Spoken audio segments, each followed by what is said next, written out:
Hello friends, welcome to the success Kendra. Friends, जैसे आप सभी लोग जानते हैं कि हम लोग Bihar SSC second inter level exam के लिए एडुटेरिया का जो नया प्रैक्टिस बुक आया हुआ है उसको हम लोग कवर कर रहे हैं। यहाँ पर आप देख भी सकते हैं एडुटेरिया बीएसएससी द्वितीय इंटर स्तरीय संयुक्त प्रतियोगिता परीक्षा 2023। और इस बुक में टोटल 15 मॉडल प्रैक्टिस सेट्स दिए गए हैं। आज हम लोग सेट नंबर 5 को पूरी डिटेल में एक्सप्लेनेशन के साथ कवर करने वाले हैं। इससे पहले ऑलरेडी मैंने आपको सेट नंबर 1 से लेकर के सेट नंबर 4 तक को पूरी डिटेल में कवर कराया हुआ है।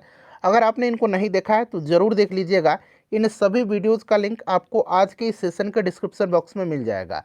फ्रेंड्स, अगर आप चैनल पर पहली बार विजिट कर रहे हैं और बिहार एसएससी इंटर लेवल की बेहतरीन तरीके से तैयारी करना चाहते हैं तो चैनल को सब्सक्राइब कर लीजिए और जो बगल में बेल आइकन है, घंटी का निशान है, उसको ज़रूर दबा लीजिएगा ताकि जब भी Bihar SSC inter level vacancy 2023-24 से संबंधित कोई भी इंपॉर्टेंट वीडियो अपलोड किया जाए तो उसका नोटिफिकेशन सबसे पहले आपके पास पहुंच जाए।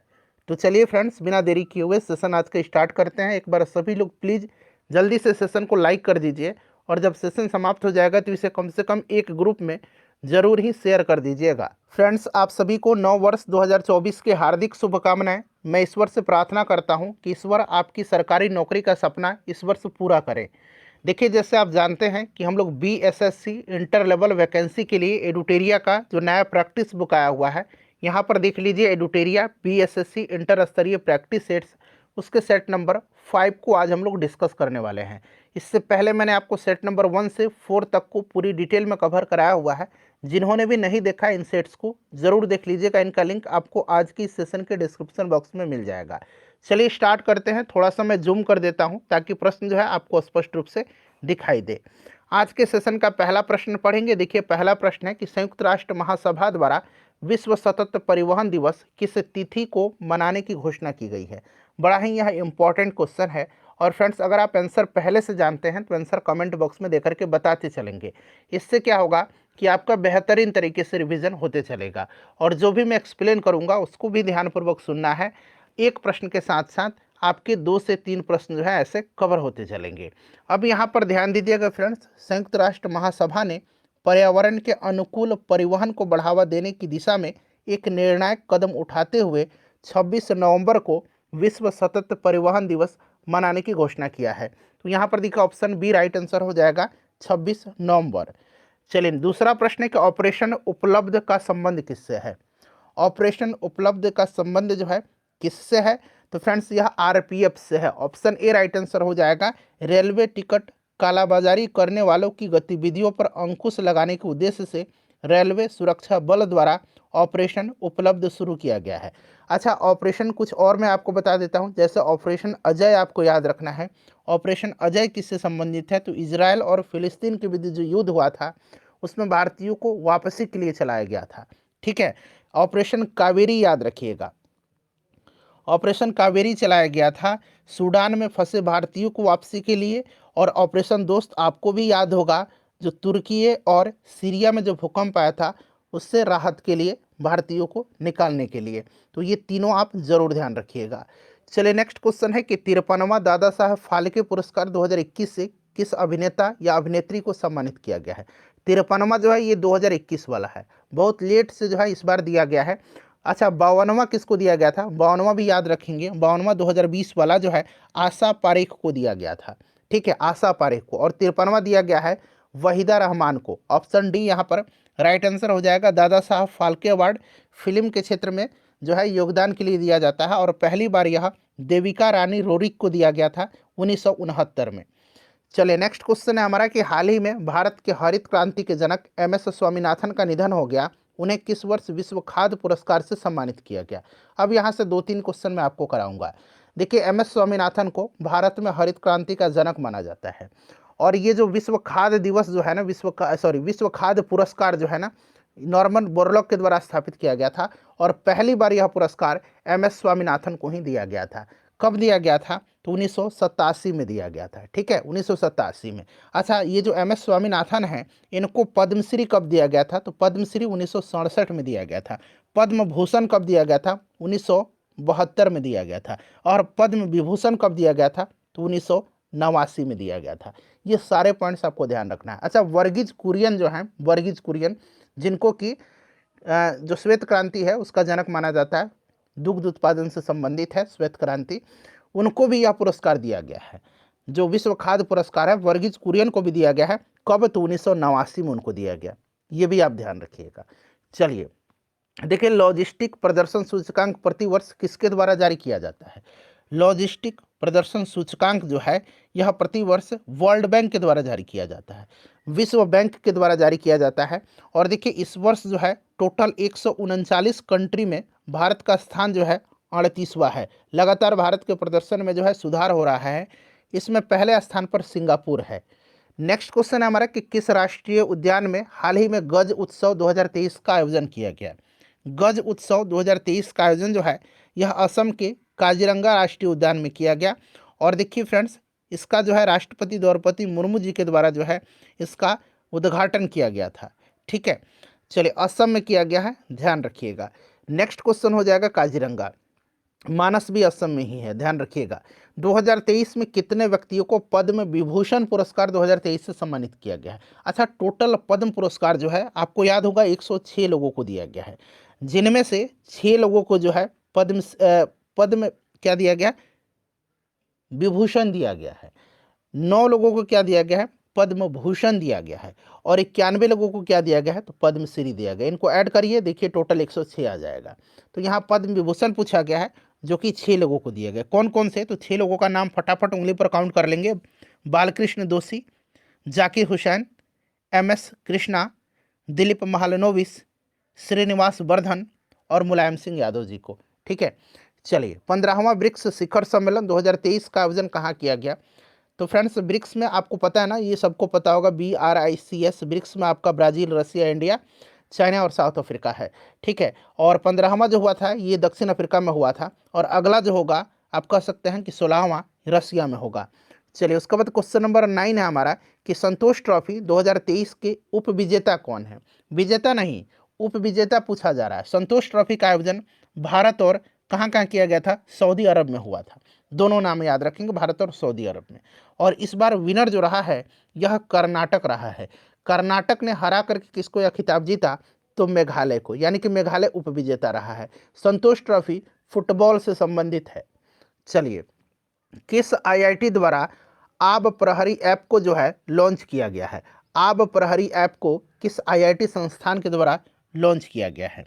तो शहरी क्षेत्रों में वाटर लॉगिंग जो है, यानी कि जल जमाव जो है उसको और बाढ़ जैसी समस्याओं से निपटने के लिए यह एक ऐप है। कौन सा? तो आब प्रहरी मोबाइल ऐप। इसको IIT दिल्ली के द्वारा जो है लॉन्च किया गया है। नेक्स्ट क्वेश्चन करेंगे कि द इंडियन मेट्रोपोलिस पुस्तक के लेखक कौन है? द इंडियन मेट्रोपोलिस पुस्तक को लिखा किसने है? तो इसको लिखा है फिरोज वरुण गांधी ने। फिरोज वरुण गांधी इनका नाम है, तो यहाँ पर फिरोज गांधी दिया गया है। फिरोज वरुण गांधी आप याद रखिएगा। अच्छा, अगर हम बात करें सलमान रुश्दी का पुस्तक याद रखेंगे, विक्ट्री सिटी है। ठीक है ना। रस्किन बॉन्ड का द गोल्डन ईयर्स है, याद रखिएगा, अभी हाल ही में ये सभी प्रकाशित हुए हैं। ठीक है, चलिए उसके बाद देखिए कोली लोक नृत्य जो है इसका संबंध किस राज्य से है? कोली तमाशा, तमाशा भी याद रखिएगा, कोली तमाशा ये सब महाराष्ट्र का है। यहाँ पर देखिए महाराष्ट्र दिया गया है। अच्छा, महाराष्ट्र की एक पेंटिंग है, जैसे बिहार की मधुबनी पेंटिंग है उसी प्रकार से आपका महाराष्ट्र का एक पेंटिंग है वारली पेंटिंग। वारली पेंटिंग याद रखिएगा, ठीक है ना, महाराष्ट्र का है। अंतर्राष्ट्रीय श्रम संगठन जो है उसका मुख्यालय कहाँ पर है? इंटरनेशनल लेबर ऑर्गेनाइजेशन का, तो इसका मुख्यालय जो है जेनेवा में है। कहाँ पर है? जेनेवा में। इसका स्थापना जो है 1919 में वर्साई की संधि द्वारा राष्ट्रसंघ की एक संबद्ध एजेंसी के रूप में किया गया था। कब? 1919 में। ठीक है, 1919 में, याद रखिएगा। नेक्स्ट क्वेश्चन है कि कैगा परमाणु विद्युत गृह की स्थापना कब की गई थी? देखिए ज्ञान बिंदु वाला जो करंट अफेयर्स था फ्रेंड्स, मैंने उसको कवर कराया हुआ पूरा कंप्लीट बुक जनवरी से दिसंबर तक का, उसको एक बार जरूर देख लीजिएगा। पूरा 40 सेट मैंने कराया हुआ है, लिंक आपको डिस्क्रिप्शन बॉक्स में मिल जाएगा। देखिए कैगा जो है फ्रेंड्स यह कर्नाटक में है। कहाँ पर है? कैगा कर्नाटक में है और 2000 में इसकी स्थापना किया गया था। ठीक है, कैगा कर्नाटक। और नरौरा एक है, नरौरा कहाँ पर है? उत्तर प्रदेश में है। काकरापारा कहाँ पर है? गुजरात में है। उसके बाद कुंडलकुलम कहाँ पर है? तमिलनाडु में है। रावतभाटा राजस्थान में है। तारापुर कहाँ पर है? महाराष्ट्र में है। चलिए नेक्स्ट क्वेश्चन है कि चेकमेट, उसके बाद विसौ और गैम्बिट बड़ा ही सिंपल है। चेकमेट, आप चेकमेट से ही समझिएगा कि यह शतरंज से संबंधित शब्दावली है। ठीक है, शतरंज राइट आंसर हो जाएगा। चलिए देखिए, भारत में निम्न में से कौन राजकोषीय नीति निर्धारित करता है? एक राजकोषीय नीति है और एक मौद्रिक नीति है, दोनों याद रख लीजिएगा। ठीक है ना। मौद्रिक नीति जो है, मौद्रिक नीति यह निर्धारित कौन करता है? तो यह आरबीआई करता है, रिजर्व बैंक ऑफ इंडिया। और राजकोषीय नीति सरकार के द्वारा निर्धारित किया जाता है, तो सरकार का जो वित्त मंत्रालय है वही करता है। वित्त मंत्रालय, कहीं ऑप्शन में सरकार लिख दिया जाए तो भी सरकार टिक कर दीजिएगा। देखिए, बजट एक लेख पत्र है। बजट जो है यह एक लेख पत्र होता है सरकार की राजकोषीय नीति का। ठीक है ना। बजट प्रत्येक वित्तीय वर्ष में जो है सरकार की प्राप्तियों और व्यय जो होता है उसका वितरण होता है। तो यहाँ पर option number C right answer हो जाएगा। अगला प्रश्न है क्वेश्चन नंबर 18। देखिए, क्वेश्चन नंबर 18 कह रहा है मिलान करना है। चलिए मिला लेते हैं सूची 1 और सूची 2 को, और यहाँ से आंसर आपको बताना है। चलिए, क्वेश्चन कह रहा है कि मिलाइए और नीचे दिए गए कूट की सहायता से सही उत्तर का चयन करना है। तो ओपन जनरल लाइसेंस ये आपका हो जाएगा क्या? विदेश व्यापार। ट्राइसम क्या है? तो यहाँ पर हो जाएगा आपका रोजगार। ठीक है। थोक मूल्य सूचकांक यह आपका हो जाएगा मुद्रास्फीति। और नकदी रिजर्व अनुपात जो है यह आपका ऋण नियंत्रण से संबंधित हो जाएगा। तो राइट आंसर इसका 2, 1, 4 और 3 हो जाएगा, जो कि ऑप्शन नंबर ए में दिया गया है। यहाँ पर आप देख सकते हैं। चलो उसके बाद नेक्स्ट क्वेश्चन कि भारत में पहली पंचवर्षीय योजना का आधार क्या था? इसका आंसर आप मुझे कमेंट करके बताइएगा। पहली की भी बताइएगा और दूसरी भी पंचवर्षीय योजना है, दोनों किस मॉडल पर आधारित थी वही पूछा गया है। पहली और दूसरी दोनों आप कमेंट करके बताइएगा। पहली पंचवर्षीय योजना 1951 से 56 तक रही थी और दूसरी 56 से 61 तक रही थी। ठीक है, दोनों किस योजना पर आधारित है उसका बताइए कमेंट करके। चलिए, निम्नलिखित घटनाओं पर ध्यान दें और इन्हें काल अनुक्रम के अनुसार व्यवस्थित करें। गरीबी हटाओ। गरीबी हटाओ जो है यहाँ पर आपका हो जाएगा कब? तो इंदिरा गांधी जी के द्वारा गरीबी हटाओ का नारा दिया गया था 1971 में। ठीक है, पांचवी पंचवर्षीय योजना के जो है अगर बात करें, जिसे पांचवी पंचवर्षीय योजना का मुख्य लक्ष्य के रूप में भी शामिल किया गया था, तो 1971 हो जाएगा ये। यहाँ पर देखिए, राष्ट्रीयकरण बैंकों का किया गया था 1969 में। ठीक है, 1969 में लिख भी देता हूँ। और हरित क्रांति 1966-67 आपको याद भी होगा। तो 3, 2, 1, 4 राइट आंसर हो जाएगा। ठीक है, 1966-67। तो बिल्कुल ये 3, 2, 1 हो जाएगा। 3, 2, 1 हो जाएगा। ठीक है ना, जो कि ऑप्शन नंबर बी में दिया गया है, 3, 2, 1। नेक्स्ट क्वेश्चन है कि निम्नलिखित में से किसका पारिस्थितिकी संतुलन से संबंध नहीं है? तो इसमें से अगर हम बात करें तो जल प्रबंधन का बिल्कुल है, वन्यजीव सुरक्षा का भी है और वन रोपण का। इनका संबंध पारिस्थितिकी बैलेंस से बिल्कुल है। संतुलन से औद्योगिक प्रबंधन इसमें से राइट आंसर हो जाएगा। उसके बाद देखिएगा कि अगर उनमें विद्रोहियों में एक भी योग्य नेता निकला होता तो हम सदा के लिए हार जाते हैं। यह स्टेटमेंट जो है 1857 के विद्रोह के संबंध में किसका है? बताइए। उनमें यानी कि जो क्रांतिकारी थे उनमें से एक भी योग्य नेता निकला होता तो हम सदा के लिए हार जाते। 1857 के विद्रोह के संबंध में उपरोक्त टिप्पणी जो है किसने किया था? तो फ्रेंड्स, यह टिप्पणी जो है जॉन लॉरेंस का है, जॉन लॉरेंस का। ठीक है, ध्यान रखिएगा। ऑप्शन नंबर यहाँ पर बी राइट आंसर हो जाएगा। देखिए, भारत में न्यायिक सेवा का जनक किससे कहा जाता है? भारत में न्यायिक सेवा का जनक जो है ये वारेन हेस्टिंग्स को माना जाता है। उसने प्रत्येक जिले में एक दीवानी और फौजदारी न्यायालय की स्थापना किया था और रेगुलेटिंग एक्ट 1773 के तहत इसने 1774 में कोलकाता में सर्वोच्च न्यायालय की स्थापना करवाई थी। ठीक है, साथ ही साथ वारेन हेस्टिंग ने एक हिंदू कोड भी संकलित करवाया था, तो इसीलिए वारेन हेस्टिंग्स राइट आंसर हो जाएगा। देखिए, निम्नलिखित में से किसने पटना सिटी में पीर अली के नेतृत्व में विद्रोह को दबाया था? पटना में जो विद्रोह हुआ था 1857 की क्रांति का, यह पीर अली खां के नेतृत्व में हुआ था। पीर अली खां के नेतृत्व में हुआ था। इस चीज़ को आप नोट डाउन कर लीजिएगा। ठीक है, और इसको दबाया था किसने? जिसको दबाया था कमिश्नर टेलर ने। पटना का यह कमिश्नर था, इसी ने दबा दिया था। चलिए, नेक्स्ट क्वेश्चन है हमारा कि भारतीय राष्ट्रीय कांग्रेस का 37वां अधिवेशन जो गया में हुआ था, बिहार में हुआ था गया में, और एक 1912 में बांकीपुर पटना में हुआ था। बांकीपुर पटना में आपको याद भी होगा, इसकी अध्यक्षता आर एन माधोलकर ने किया था। गया में हुआ था, ये गया वाला अधिवेशन की बात पूछ रहा है। इस अधिवेशन की अध्यक्षता किसने किया था? तो CR दास ने किया था, चित्तरंजन दास। इनको देश बंधु के नाम से जाना जाता है, देश बंधु चित्तरंजन दास। और एक दीन बंधु के नाम से भी जाना जाता है, दीन बंधु के नाम से जाना जाता है CF एंड्रूज को। CF एंड्रूज को, किसको? CF एंड्रूज को जाना जाता है, एंड्रूज को, ठीक है ना, दीनबंधु के नाम से। और देशबंधु चित्तरंजन दास को कहा जाता है। निम्नलिखित घटनाओं को कालानुक्रम व्यवस्थित करना है और यहाँ से आंसर चुन करके बताना है। यहाँ पर आप देख सकते हैं। चलिए, अब आपको पूरा दिख रहा है। मोपला विद्रोह 1921 में हुआ था, सिंपल सा। जलियांवाला बाग हत्याकांड 13 अप्रैल 1919 को हुआ था। चौरा चौरी की घटना जो है ये कब हुई थी? तो 1922 फरवरी में हुई थी। और प्रथम विश्व युद्ध की समाप्ति 1919 में हुई थी। तो ये क्रम है, आप सजाइएगा। देखिए, अब यहाँ पर आपका 1 मिनट, प्रथम विश्व युद्ध की समाप्ति 1918 होगा ना, 1914 से 18 हुआ था। तो ये बिल्कुल अब आप सजा लेंगे, ठीक है। चौथा हो जाएगा, चौथा के बाद दूसरा हो जाएगा, फिर दूसरा के बाद देखिए पहला हो जाएगा, क्योंकि ये मोपला विद्रोह 1921 में हुआ था और चौरा चौरी घाट 1922 में हुआ था, ठीक है। सजाइएगा। आंसर मैं बताता हूँ, ऑप्शन सी में दिया गया है। चलिए, उसके बाद नेक्स्ट क्वेश्चन है कि बिहार की किस जिले में असहयोग आंदोलन के दौरान झंडा कांड हुआ था? झंडा कांड जो हुआ था ये असहयोग आंदोलन के समय बिहार में भागलपुर में हुआ था, ठीक है। फरवरी 1922 में भागलपुर में झंडा कांड हुआ था।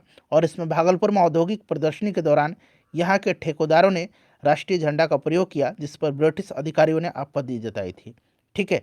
चलिए, उसके बाद तो ये आपका भागलपुर हो जाएगा।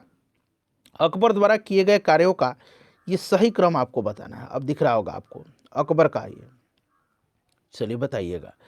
तो आपको पता है, मैं पहले आंसर बताता हूँ। देखिए, सी नंबर आंसर जो होगा ये सही होगा। क्यों? क्योंकि दास प्रथा इसकी समाप्ति किया था अकबर ने 1562 में। क्रम से मैं लिखते चलता हूँ। उसके बाद बात करते हैं तीर्थ यात्रा कर की समाप्ति। तो तीर्थ यात्रा कर की समाप्ति इसने 1563 में किया था, ठीक है। जजिया कर की समाप्ति इसने 1564 में किया था। और दहसाला प्रणाली, जिसको टोडरमल व्यवस्था भी कहा जाता है, 1580 में यह लागू किया गया था। क्रम याद रखिएगा। चलिए, उसके बाद अगला प्रश्न है हमारा कि दारा सिकोह किस सूफी मत से प्रभावित था? दारा सिकोह जो था यह किस सूफी मत से प्रभावित था? दारा सिकोह कौन था? तो यह शाहजहां का सबसे योग्य पुत्र था, दारा सिकोह, ठीक है। और इसने जो है उपनिषदों का अनुवाद जो है सिर ए अकबर के नाम से करवाया था। कि आप जरूर याद रखिएगा, सिर ए अकबर के नाम से इसने उपनिषदों का फारसी में अनुवाद करवाया था। और यह कादरी संप्रदाय जो था उसी से संबंधित था। देखिए, निम्नलिखित में से कौन सा हड़प्पा कालीन नगर 3 भागों में विभाजित था? हड़प्पा कालीन नगर 3 भागों में विभाजित था, यानी कि दुर्ग भाग, मध्यम भाग और निचला नगर, ठीक है। याद रखिएगा, यह धौलावीरा था। धौलावीरा गुजरात में है और यहीं से जो है एक उन्नत जल प्रबंधन व्यवस्था का भी साक्ष्य प्राप्त हुआ है, यह भी आप ध्यान रखेंगे। चलिए, उसके बाद नेक्स्ट क्वेश्चन है हमारा कि किस बौद्ध संगति में अनुशासन को लेकर के मतभेद के कारण बौद्ध संघ स्थाविर और महासंघिक में विभाजित हो गया था? तो यह कौन सी बौद्ध संगति थी? तो फ्रेंड्स, यह दूसरी बौद्ध संगति थी, जो कि कालाशोक के समय में वैशाली में आयोजित की गई थी, सबा कामी की अध्यक्षता में। तो ये सब आपको याद रखना है। इसी में जो है बौद्ध भिक्षुओं में अनुशासन को लेकर के मतभेद के कारण स्थाविर और महासंघिक में बौद्ध संघ का विभाजन हो गया था। चलिए, अगला प्रश्न करेंगे। क्वेश्चन नंबर 32 है। देखिए, क्वेश्चन नंबर 32 क्या कह रहा है कि मौर्य काल में संस्था एवं संचार का संबंध निम्नलिखित में से किससे था? तो संस्था और संचार का संबंध, तो फ्रेंड्स यह गुप्तचर व्यवस्था से था। गुप्तचर व्यवस्था, संस्था जो थी ना, संस्था, ये संस्था और संचार गुप्तचर व्यवस्था से संबंधित थी। लेकिन संस्था के अंतर्गत गुप्तचर एक स्थान पर रह कर के कार्य करते थे, यानी कि यह एक ऑफिशियल वर्क था, आप कह सकते हैं। और संचार जो था ना, संचार के अंतर्गत गुप्तचर एक स्थान से दूसरे स्थान पर घूम करके कार्य करते थे, यानी कि यह फील्ड वर्क था, आज के भाषा में कहे तो। चलिए, नेक्स्ट क्वेश्चन हमारा है कि मेगास्थनीज द्वारा भारतीय समाज को 7 वर्गों में बांटा गया है, विभाजित किया गया है। एक प्रश्न तो ये बनता है कि मेगास्थनीज द्वारा भारतीय समाज को कितने वर्गों में विभाजित किया गया है? तो 7 वर्गों में। निम्न में से कौन 7 वर्गों में सम्मिलित नहीं है? नहीं पूछा गया है। 7 वर्ग कौन कौन से? मेगास्थनीज की पुस्तक इंडिका आपको याद होगा, ठीक है ना। और देखिए, इंडिका में ही इसने भारतीय समाज को 7 वर्गों में बांटा है। पहला दार्शनिक, दूसरा कृषक यानी कि किसान, तीसरा पशुपालक या अहिर कहिए, ठीक है ना, पशुपालक याद रखिएगा। चौथा कारीगर या शिल्पी, पांचवा सैनिक, छठा एक मिनट, दार्शनिक, किसान, पशुपालक, कारीगर, शिल्पी, सैनिक, निरीक्षक और सभासद, ठीक है ना, याद रखिएगा। चलिए, तो यहाँ पर आपका हो जाएगा क्षत्रिय नहीं है इसमें। उसके बाद देखिए निम्नलिखित में से कौन सा द्वीप भारत और श्रीलंका के मध्य स्थित है। भारत और श्रीलंका के मध्य जो स्थित है यह रामेश्वरम द्वीप है। रामेश्वरम द्वीप भारत के तमिलनाडु राज्य में स्थित है, इसे भी आप ध्यान रखिएगा, रामेश्वरम हो जाएगा। चलिए, उसके बाद देखिए भारत का कौन सा पतन लौह अयस्क निर्यात करने वाला सर्वप्रमुख पतन है। तो लौह अयस्क का निर्वात करने वाला जो पतन है यह मार्मागोआ है। मार्मागोआ याद रखिएगा, ठीक है ना। यह पतन गोवा राज्य में स्थित है, ठीक है, और यह जुआरी नदी के मुहाने पर है। जुआरी नदी के मुहाने पर है, जुआरी नदी। पारादीप उड़ीसा में है, ध्यान रखिएगा, ठीक है। हिंद महासागर में सबसे बड़ा द्वीप कौन सा है। हिंद महासागर की बात करो, वैसे सबसे बड़ा द्वीप जो है ये ग्रीनलैंड है, उसके बाद न्यू गिनी है, और तीसरे नंबर पर बोर्नियो आता है। चौथे नंबर पर मेडागास्कर है जो कि हिंद महासागर का सबसे बड़ा द्वीप है, और यह विश्व में चौथे स्थान है इसका। गंगा का डेल्टा निम्न में से किस प्रकार के डेल्टा का उदाहरण है। तो गंगा का डेल्टा जो है यह काफ़ी उपजाऊ है, और यह चापाकार डेल्टा का उदाहरण है। चापाकार चापाकार डेल्टा का उदाहरण है। इसे ग्रीन डेल्टा के नाम से भी जाना जाता है, ध्यान रखिएगा, इंपॉर्टेंट है। उसके बाद देखिए आल्प्स पर्वत के उत्तरी ढलान के सहारे, किस पर्वत, तो आल्प्स पर्वत के उत्तरी ढाल के सहारे स्विट्जरलैंड में बहने वाली स्थानीय पवन से क्या है। तो देखिए, एक तो आपका मैं पहले आंसर बताता हूँ, ध्यान से सुन लीजिएगा, ये फोन है। अगर प्रश्न पूछा जाए फोन जो है कहाँ की स्थानीय पवन है, तो स्विट्जरलैंड की। याद रखें, किस पर्वत के जो है उत्तरी ढाल के सहारे यह बहती है, तो आल्प्स पर्वत की। यहाँ पर देखिए चिनूक है, पहले आंसर में टिक कर देता हूँ फोन। अब ये चिनूक जो है ना, चिनूक भी याद रखना, ये अमेरिका में बहती है, यह रॉकी पर्वत के पूर्वी ढलानों पर, रॉकी पर्वत, ठीक है, याद रखिएगा। मिस्ट्रल जो है ये फ्रांस का है, और यहाँ पर देखिए बोरा जो है ना एड्रियाटिक सागर के तट पर चलने वाली हवा है, यूगोस्लाविया के एड्रियाटिक तट के सारे, ठीक है। चलिए, भूकंप का सर्वाधिक प्रभाव डैश पर होता है। भूकंप का सर्वाधिक प्रभाव जो है कहाँ पर होता है। भूकंप का उद्गम केंद्र पृथ्वी के अंदर वह बिंदु है जहाँ विक्षेप शुरू होता है, और अधिक केंद्र पर पृथ्वी की सतह पर उद्गम केंद्र के ठीक ऊपर का बिंदु है अधिक केंद्र, ठीक है। विश्व का सबसे बड़ा भूकंप बेल्ट परिधि जो है प्रशांत भूकंपीय बेल्ट है, याद रखिएगा, और अधिकेंद्र इसका राइट आंसर होगा, ठीक है। देखिए निहारिका क्या है। निहारिका जो है ये क्या है, निहारिका बताएंगे, राइट आंसर इसका क्या होगा। निहारिका एक तप्त गैस का बादल है, इसमें धूल, हाइड्रोजन गैस, हीलियम गैस और अन्य आयन की जो वृत्त है, प्लाज्मा वृत्त जैसी, मतलब प्लाज्मा गैस उपस्थित होता है, ठीक है ना। तो यहाँ पर आपका राइट आंसर ये हो जाएगा, क्लियर। चलिए, और यहाँ पर देखिए सुपरनोवा जो है, सुपरनोवा, सुपरनोवा से जो पदार्थ निकलता है उसे निहारिका का जन्म होता है, सुपरनोवा से। और ये जो आपको तारे के मुकाबले में निहारिकाओं का उम्र जो होता है कम होता है। अगला प्रश्न है हमारा कि मिलान करना है, और वन्य जीव अभयारण्य एक तरफ है, दूसरी तरफ राज्य है। नामदफा जो है ये आपका अरुणाचल प्रदेश में है, पेरियार जो है आपका केरल में है, बांदीपुर आपका कर्नाटक में है, और लामजाओ जो है केबुल लामजाओ आपको याद होगा मणिपुर में है, ठीक है। मिला लीजिएगा 2 4, ठीक है ना, 2 4, उसके बाद 2 हो गया, 1 मिनट, यहाँ 2 4 1 और 3 राइट आंसर हो जाएगा। ऑप्शन नंबर ए में दिया गया, देख सकते हैं। चलिए, निम्नलिखित में से कौन सी महत्वपूर्ण विशेषता संघीय सरकार की है। संघीय सरकार की विशेषता की बात करते हैं तो इसमें से आपका संविधान की सर्वोच्चता, 2 या अधिक स्तरों वाली सरकार, और स्वतंत्र न्यायपालिका है, ठीक है। आपातकालीन प्रावधान नहीं होगा, तो इसीलिए यहाँ पर ऑप्शन 1 2 और 3 राइट आंसर हो जाएगा, जो कि ऑप्शन नंबर यहाँ पर सी में देख सकते हैं दिया गया है। देखिए, प्राण एवं दैहिक स्वतंत्रता का अधिकार का वर्णन संविधान के किस अनुच्छेद में है, बताइए। तो देखिए, प्राण एवं दैहिक स्वतंत्रता जो है यह आर्टिकल 21 में है, ठीक है। प्राण एवं दैहिक स्वतंत्रता का संरक्षण का अधिकार अनुच्छेद 21 में है, क्लियर। अच्छा, अनुच्छेद 20 में क्या है, तो आपको याद होगा अपराधों के लिए दोष सिद्धि के संबंध में संरक्षण है। अनुच्छेद 22 में क्या है, तो कुछ दशाओं में गिरफ्तारी और निरोध से संरक्षण से संबंधित है। और 23 जो है मानव दुर्व्यापार और बलात्श्रम के निषेध से है। और अनुच्छेद 24 भी आपको याद होगा, 14 वर्ष से कम उम्र के बच्चों को जो है किसी भी जोखिम भरे कार्य पर नहीं लगाया जा सकता है। देखिए, किसी राज्य के लोक सेवा आयोग के कार्यों को निम्नलिखित में से किस एक के अनुमोदन से संघ लोक सेवा आयोग को सौंपा जा सकता है। तो इसका राइट आंसर क्या होगा, भारत के राष्ट्रपति, भारत के राष्ट्रपति, याद रखिएगा, ठीक है ना। ऑप्शन नंबर यहाँ पर डी राइट आंसर हो जाएगा। नेक्स्ट क्वेश्चन हमारा कि निम्नलिखित में नीति निर्देशक तत्वों के बारे में क्या असत्य दिया गया, यानी कि गलत दिया गया है। तो यहाँ पर देखेंगे संविधान के भाग 4 में है, बिल्कुल सही दिया गया है। 36 से 51 तक के अनुच्छेद में आयरलैंड के संविधान से इसकी प्रेरणा ली गई है और आयरलैंड स्पेन से लिया है, इस चीज़ को याद रखिएगा। यह न्यायालय में परिवर्तनीय नहीं है, बिल्कुल सही दिया गया है। ऑप्शन डी गलत दिया गया, इसका मूल उद्देश्य राजनीतिक लोकतंत्र की स्थापना करना है, ये गलत है। कल्याणकारी राज्य की स्थापना करना है इसका मुख्य उद्देश्य है, और इसका मतलब सामाजिक और आर्थिक लोकतंत्र स्थापित करना है। चलिए उसके बाद नेक्स्ट क्वेश्चन है क्वेश्चन नंबर 46 कि वर्तमान में राज्यसभा के कितने सदस्य केंद्र शासित प्रदेश से चुन करके आते हैं। तो वर्तमान में जो है अगर हम बात करें तो आपका 245 सदस्य हैं, जिसमें से 225 जो है राज्य से, और 8 केंद्र शासित प्रदेश से, और 12 राष्ट्रपति के द्वारा मनोनीत किए जाते हैं। बिहार में लोकसभा के लिए आवंटित सीटों में कितना अनुसूचित जातियों के लिए आरक्षित है। तो बिहार में 40 लोकसभा की सीट है और 6 सीट जो है अनुसूचित जातियों के लिए आरक्षित है। ठीक है, तो यहाँ पर 6 राइट आंसर हो जाएगा। उसके बाद देखिए भारत के राष्ट्रपति पर महाभियोग चलाने के लिए कम से कम कितने दिन पूर्व सूचना देना आवश्यक होता है। तो 14 दिन पहले सूचना देना है। महाभियोग अनुच्छेद 61 में है, याद रखिएगा। और इसे किसी भी सदन में लाया जा सकता है, चाहे वह लोकसभा हो या फिर राज्यसभा, इसे भी आप ध्यान रखिएगा। भारतीय निर्वाचन आयोग को सर्वप्रथम किस वर्ष बहुसदस्यीय निकाय बनाया गया।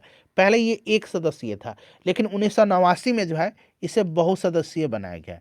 इसमें एक मुख्य निर्वाचन आयुक्त होता है और 2 अन्य निर्वाचन आयुक्त होते हैं। एक मुख्य होता है और 2 अन्य निर्वाचन आयुक्त होते हैं। ठीक है, चलिए तो 1989 राइट आंसर होगा इसका। उसके बाद देखिए जनसंख्या नियंत्रण और परिवार नियोजन संविधान के 7वीं अनुसूची की किस सूची का विषय है। 7वीं अनुसूची में क्या है, संघ सूची, राज्य सूची और समवर्ती सूची। केंद्र और राज्य के बीच शक्तियों का बंटवारा है 7वीं अनुसूची में, और यह दोनों जो आता है समवर्ती सूची का विषय है, इस चीज को आप ध्यान रखिएगा। नेक्स्ट क्वेश्चन है कि वाहनों में लगे रियर व्यू मिरर द्वारा उत्पन्न आवर्धन होता है। तो यहाँ पर देखिए, चूंकि रियर व्यू मिरर में प्रतिबिंब की ऊंचाई वस्तु की ऊंचाई से कम होता है, ठीक है ना, इसीलिए आवर्धन का मान 1 से कम होगा। आवर्धन बराबर क्या होता है, तो प्रतिबिंब की ऊंचाई, ठीक है ना, प्रतिबिंब की ऊंचाई, यहाँ मैं लिख देता हूँ स्पष्ट, प्रतिबिंब की ऊंचाई याद रखिएगा, बटा वस्तु की ऊंचाई। ठीक है, ये आवर्धन हो गया। तो इसमें अगर हम बात करें तो रियर जो व्यू मिरर है, इसमें प्रतिबिंब की ऊंचाई वस्तु की ऊंचाई से कम होती है। प्रतिबिंब की ऊंचाई जो है कम होगी वस्तु की ऊंचाई से, तो निश्चित है 1 से कम होगा, इसलिए 1 से कम राइट आंसर इसका हो जाएगा। और वाहनों में उत्तल दर्पण का उपयोग रियर व्यू मिरर के रूप में किया जाता है, इसको भी आप नोट डाउन करिएगा। जब हम अपने बिजली बिल का भुगतान करते हैं तो हम किसके लिए भुगतान करते हैं। बिजली बिल का भुगतान जो होता है ना, ये सिंपल से समझ ली KWH में किया जाता है, यानी कि किलोवाट आवर में किया जाता है। हम लोग यूनिट देखते हैं ना, कितना यूनिट आज हुआ है, ठीक है ना, तो यूनिट 1 यूनिट बराबर 1000 वाट होता है। तो 1000 वाट का मतलब 1 किलोवाट हो गया। तो किलोवाट जो है या फिर वाट कहिए, ये एनर्जी का यूनिट है, इसीलिए हम लोग उपयोग हुए एनर्जी के लिए हम लोग भुगतान करते हैं, ठीक है ना, ऊर्जा के लिए। देखिए एक परिपथ में प्रभावी यानी कि इफेक्टिव प्रतिरोध को बढ़ाने के लिए प्रतिरोधों को जोड़ा जाता है। बहुत ही साधारण सा प्रश्न है, तो इसको जोड़ा जाता है किस में, श्रृंखला में, सीरीज में जोड़ा जाता है, ठीक है ना। तो सीरीज वाला आपको याद भी होगा, सीरीज में प्रतिरोध दिया गया है, आर इक्विवेलेंट इक्वल टू होता है R1 + R2, ठीक है ना, चला जाता है ये Rn तक, ठीक है ना, Rn तक। तो ये फॉर्मूला भी आप याद रख सकते हैं। चलिए उसके बाद देखिएगा नेक्स्ट क्वेश्चन है कि एक लड़की जो है ये झूले पर बैठी है। एक लड़की झूले पर बैठे स्थिति में झूला झूल रही है, मतलब बैठ करके झूला झूल रही है, और उस लड़की के खड़े हो जाने पर दोलन का आवर्तकाल कितना।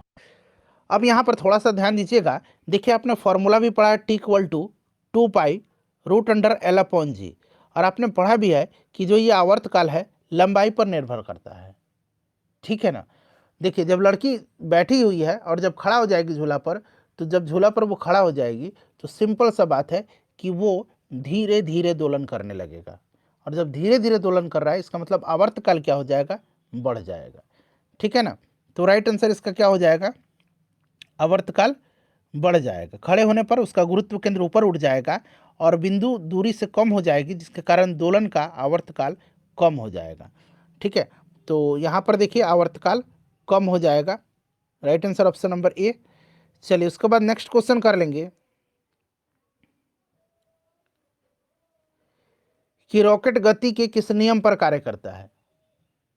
रॉकेट जो है या न्यूटन का जो तीसरा नियम है, ठीक है ना, और संवेग संरक्षण के सिद्धांत पर यह कार्य करता है। ऑप्शन सी राइट आंसर हो जाएगा। 1 जूल का कार्य 1 सेकंड में किया जाता है तो शक्ति क्या होगी? तो P इक्वल टू आपने पढ़ा होगा W/T, यानी कि वर्क अपॉन टाइम। वर्क का यूनिट क्या है? जूल है, ठीक है, और टाइम का सेकंड है। तो यहाँ पर देखिए 1 जूल 1 सेकंड यानी कि 1 वाट होगा, 1 पावर होगा। तो यहाँ पर 1 वाट राइट आंसर हो जाएगा, ठीक है। और 1 वाट को 1 जूल/सेकंड के रूप में परिभाषित किया जाता है, ये चीज़ आप जानते हैं। 1 हर्ट्ज होता है, तो 1 हर्ट्ज बराबर 60 वाइब्रेशन पर मिनट होता है, यानी कि यहाँ पर प्रति मिनट 60 कंपन। 1 हर्ट्ज यानी कि 1 हर्ट्ज इक्वल टू 60 नॉट 60 यानी कि 60 वाइब्रेशन पर मिनट। निम्नलिखित में से कौन सा एक एंटीबायोटिक नहीं है? तो इसमें से देखिए एरिथ्रोमाइसिन, स्ट्रेप्टोमाइसिन और पेनिसिलिन सारे जो है एंटीबायोटिक हैं। तो कौन सा नहीं है? तो सारे एंटीबायोटिक हैं, तो इनमें से कोई नहीं राइट आंसर होगा। मायोग्लोबिन में कौन सी धातु होती है? मायोग्लोबिन एक हीम प्रोटीन होता है जो ऑक्सीजन के लिए इंट्रा सेलुलर यानी कि भंडारण स्थल के रूप में कार्य करता है। तो इसमें लोहा पाया जाता है, आयरन पाया जाता है, तो लोहा राइट आंसर हो जाएगा। कौन सा सही सुमेलित है इसमें से? सही सुमेलित इसमें से अगर बात करें, उत्पादक हिरन गलत दिया गया। उत्पादक तो पेड़ पौधे होते हैं, पादप है। प्राथमिक उपभोक्ता ये भी गलत दिया गया है। गौण उपभोक्ता घास ये भी गलत दिया गया। अपघटक बैक्टीरिया ये सही दिया गया है। मनुष्य में देखिए अल्फा टॉक्सिन खाद्य विषाक्तन द्वारा सामान्यतः कौन सा अंग प्रभावित होता है? तो अल्फा टॉक्सिन जो होता है ना, यह कुछ कवक और एस्परजिलस तथा पेनिसिलियम इनके कारण उत्पन्न भोजन विषाक्तता है एक प्रकार का, ठीक है, खाद्य विषाक्तता, जो कि लीवर को प्रभावित करता है, यकृत को प्रभावित करता है। शुष्क स्थानों यानी कि मरुस्थल, बर्फीले में उगने वाले पौधे को क्या कहा जाता है? तो फ्रेंड्स इसको कहा जाता है जीरोफाइट, ठीक है। हेलोफाइट उगते हैं कहाँ पर? तो ये नमक युक्त मिट्टी में। हाइड्रोफाइट ये जलीय क्षेत्र में। और सेकुलेंट अपने यहाँ पर पढ़ा होगा, सकुलेंट यहाँ पर मैं लिख देता हूँ। ये दरअसल मांसल जो होता है ना, अच्छा ये एलोवेरा आपने देखा होगा, एलोवेरा कितना मांसल होता है। तो ये पौधे का मोटा भाग होता है जिसमें पानी जमा होता है, और इस तरह के पौधे जो है तो मेनली शुष्क और मरुस्थलीय क्षेत्र में उगते हैं। चलो उसके बाद देखिएगा कि टाइफाइड तथा कोलरा उदाहरण है। तो टाइफाइड और कोलरा जो होता है ये जल जनित रोग हैं। तो यहाँ पर देखिए जल जनित रोग, और ये जीवाणु से होते हैं। साल्मोनेला टाइफी जो होता है यह आपके कारण टाइफाइड होता है, इसके कारण, ठीक है ना, साल्मोनेला टाइफी के कारण। और विब्रियो कॉलरी है, यहाँ मैं लिखता हूँ विब्रियो कॉलरी, विब्रियो कॉलरी, इसके कारण जो होता है कालरा होता है, ठीक है। चलिए नेक्स्ट क्वेश्चन है, जल जनित रोग है ये, जल जनित रोगों का। मानव आंखें किस तरंगदैर्घ्य के प्रकाश में सबसे सहूलियत अनुभव करता है? तो यह 5500 एंगस्ट्रम जो है। मानव आंखें पीला हरित रंग के प्रकाश को सबसे जो पीला और हरा रंग का प्रकाश है, पीला हरित रंग प्रकाश, यह सबसे आराम देता है, और इस रंग का प्रकाश का तरंगदैर्घ्य 5500 एंगस्ट्रम जो है होता है। चलिए सौर ऊर्जा एटीपी में कहाँ पर बदलती है? तो यह हरित लौक में बदलती है, आपको भी पता है, क्लोरोप्लास्ट हरित लौक दोनों याद रखिएगा। चलो उसके बाद नेक्स्ट क्वेश्चन करेंगे, निम्नलिखित में से किस हार्मोन में आयोडीन मिली होती है? तो हार्मोन में आयोडीन मिली होती है तो ये थायराइड हार्मोन है, ठीक है ना, तो मतलब थायरैक्सिन हो जाएगा, हार्मोन पूछा गया है तो थायरैक्सिन राइट आंसर हो जाएगा, ठीक है, याद रखिएगा। और इसी की कमी से घेंगा रोग होता है। चलिए उसके बाद नेक्स्ट क्वेश्चन कर लेंगे कि पौधे में पानी पहुँचाया जाता है, तो पानी जाइलम के द्वारा और भोज्य पदार्थ फ्लोएम के द्वारा, आपको भी पता है। निम्न में से सबसे मीठी चीनी कौन सी है? सबसे मीठी चीनी इसमें से फ्रुक्टोज होगा। फ्रुक्टोज जो है सबसे मीठी चीनी होती है। उसके बाद देखिए मिलान करना है, यहाँ पर मिलान करेंगे, विशिष्टता दिया गया है और कण दिया गया है। तो शून्य द्रव्यमान की बात करते हैं तो यह न्यूट्रिनो हो जाएगा, ठीक है, न्यूट्रिनो ये द्रव्यमान और आवेश रहित एक मूल कण होता है। आंशिक आवेश की बात करते हैं तो ये क्वार्क हो जाएगा। आंशिक प्रचक्रण की बात करते हैं तो ये पॉजिट्रॉन हो जाएगा। और पूर्णांक चक्रण की बात करते हैं तो यह फेनॉन हो जाएगा, ठीक है, फोनॉन हो जाएगा। इस प्रकार से आप मिला लीजिएगा। इसका राइट आंसर 2 3 1 4, जो कि आप देख सकते हैं ऑप्शन 1 में ही दिख रहा है, 2 3 1 4, ठीक है, ऑप्शन 1 राइट आंसर होगा। निर्वात में ध्वनि की गति कितनी होती है? तो निर्वात में तो ध्वनि गमन कर ही नहीं सकती है, आपको पता है, क्योंकि ध्वनि के गमन के लिए माध्यम की आवश्यकता होती है, इसलिए शून्य होती है। तो इनमें से कोई नहीं यहाँ पर राइट आंसर हो जाएगा। निम्नलिखित में से कौन सा एक मूल तत्व है? तो इसमें से मूल तत्व की बात करें तो हीरा है। हीरा रासायनिक रूप से कार्बन का शुद्धतम रूप होता है, इसलिए यह एक मूल तत्व है। ठीक है, तो हीरा राइट आंसर हो जाएगा। चलिए 72 नंबर क्वेश्चन देख लीजिएगा कि निम्नलिखित में से कौन सा इसमें से विस्फोटक नहीं है। विस्फोटक की बात करते हैं तो यहाँ पर टीएनटी है, ट्राइनाइट्रोटोलिन, ट्राइनाइट्रोग्लिसरीन भी विस्फोटक है, साइक्लो ट्राइमेथिलिन, ट्राइनोमाउटिन ये भी है। ठीक है ना। नाइट्रोक्लोरोफॉर्म नहीं है। इसका उपयोग जो होता है, इसका उपयोग सूक्ष्मजीवरोधी, कीटनाशी इन सब के रूप में किया जाता है, इसलिए विस्फोटक नहीं है। उसके बाद देखिए फायर अलार्म में निम्नलिखित में से किसका उपयोग किया जाता है। फायर अलार्म में फोटो सेल का उपयोग किया जाता है। इसको फोटो इलेक्ट्रिक सेल भी कहा जाता है और यह प्रकाश ऊर्जा को विद्युत ऊर्जा में परिवर्तित करता है। ठीक है ना। 1 मिनट, कहाँ पर दिया गया है, फोटो सेल, ऑप्शन सी में दिया गया है। ठीक है। चलिए अगला प्रश्न है कि पुलिस द्वारा नशे में गाड़ी चलाने वाले की सांस की जांच के लिए फिल्टर पेपर पर क्या होता है। तो इस पर पोटेशियम डाइक्रोमेट सल्फ्यूरिक एसिड होता है। पोटेशियम डाइक्रोमेट सल्फ्यूरिक एसिड, तो यहाँ पर देखिए पोटेशियम डाइक्रोमेट सल्फ्यूरिक अम्ल दिया गया है। देखिए बादल और वायुमंडल का तैरना किस कारण होता है। तो बादल और वायुमंडल आकाश में सयनता के कारण तैरते हैं, तो यहाँ पर सयनता राइट आंसर होगा। इन 75 प्रश्नों में से अपना स्कोर बता दीजिए। वीडियो को लाइक कर दीजिए, शेयर कर दीजिएगा।